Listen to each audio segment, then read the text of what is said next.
So Thank why are you all dressed up? You going somewhere? It's the big day, man, and I'm not wearing pants. So, it's just the top up. Don't look down. So tell me what you think. At least you're professional from the waist up. That's great. That's half the battle. Unlike most politicians, yeah. So tell me what you think about this debate between Trump and Biden. I saw you talking about it on Twitter/X. You think the moderators aren't going to be able to be fair? Do you agree with me? Do you not agree with me? Like, where are you on this, Brian? Look, I think you nailed it. Let me back up just a touch. I was a Democrat for 20 years. I left the party about 4 years ago when I believed that it became just too violent and bigoted and un-American. So I can speak to kind of both sides of this issue tonight and what kind of both sides are hoping to do. Certainly on the Democrat side, you nailed it. The Democrats are in huge trouble. It's not just Joe Biden's diapers that are full. It's his entire party. They're all melting down. They know that this is their big shot. They are down at least 2 points nationally in all the swing states. I mean, for Pete's sake, Virginia, Minnesota, both on the table for the Trump campaign. He's up by 1 point in Minnesota, the state, if you put in Bobby Kennedy. That state has not been won by a Republican since 1972. So, yeah, the Democrats have a problem. And you're absolutely right. Biden's going to come out swinging, whatever he's got to be juiced up with, which, by the way, is not a partisan hit point. We know for decades, guys like Jack Kennedy to FDR, Woodrow Wilson, they all hit a lot of their ailments and sort of the press and their staff. So it's not like this is some sort of like crazy idea that Biden is really, really sick and is hiding that from us. We can all see it. But the point is, they've got to prop up this cadaver and get him to November. And if they can't, then what I think we're going to see after tonight, let's see what happens. But I think you're going to see guys like Obama behind the scenes saying, we got to get this guy out. And they're going to do what they have to do because this election is too big of a deal.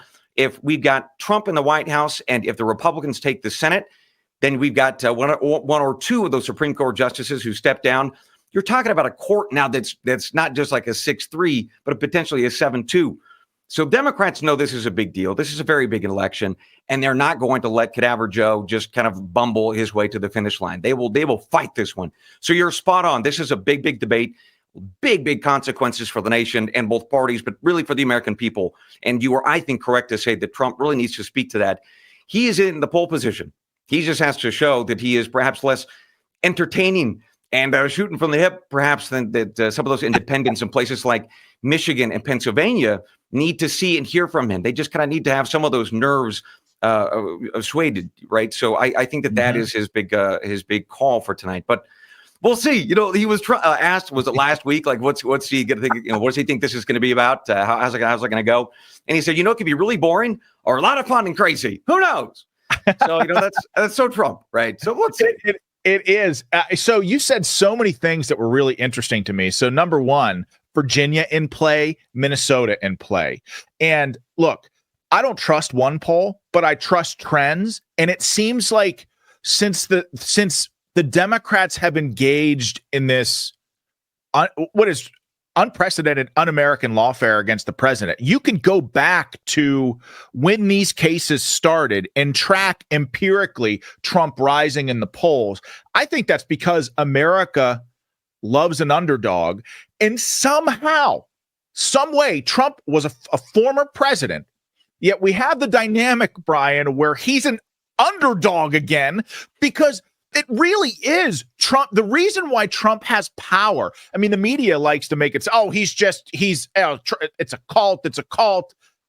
The American people support the guy. The American people like how authentic he is. He has a movement of, in 2020, at least 75 million people. And I would argue that movement has grown since then substantially. When you're looking at him getting 30% of the black vote and upwards of 40% of the Latino vote. And I don't like breaking down people in groups, but just from an empirical standpoint, Biden's support from those demographics in 2020 to now, there's been an unbelievable shift. Even young voters, Brian, who are just priced out of the American dream. I know I'm kind of like going one after the other here and throwing a lot at you, but look, average American salary for one person in this country is $60,000 a year. The cost that you need, that you gotta be able to make $106,000 a year to buy a home. Like, people are priced out of the American dream. So you've seen 18 to 25-year-olds Though even that demographic is Trump plus 5. So you're right. It's a 5-alarm fire for the Democrats. So like I don't think they're going to be able to remove Biden. You're absolutely right that Obama and Clinton, they are behind the scenes probably freaking out. The Democrats have extraordinary amount of control over the superdelegate system, but there are lots of legal hurdles like signatures in states. What do you do with Kamala Harris? How do you set up fundraising infrastructure and staff in all the states? I mean, it can be done, but I think it's a tall order. And then you add to the fact that the animated corpse that is Joe Biden and Jill think they're doing a damn good job. So it seems, what the hell did the Democrats do?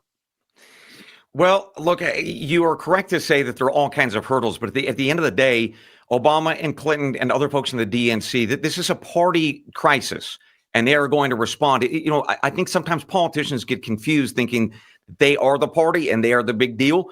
But at the end of the day, you are replaceable, right? If enough of the apparatus decides that you need to go, you will go one way or the other.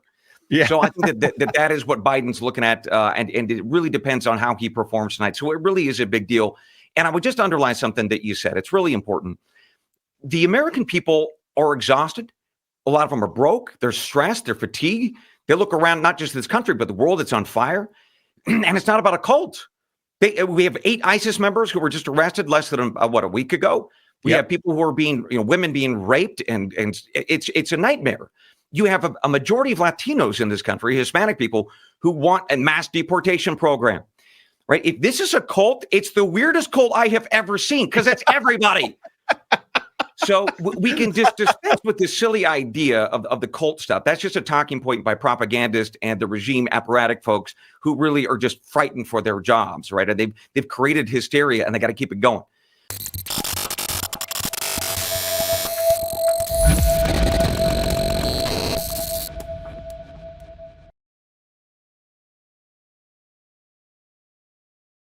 Mike Lindell here, and like you, I see our country being destroyed daily.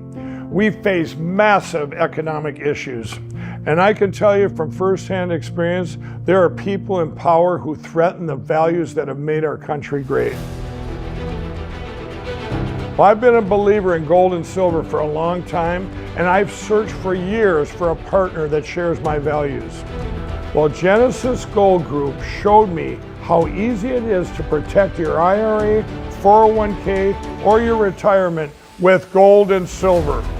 Their faith-driven approach to service and stewardship is one that stands out from the rest.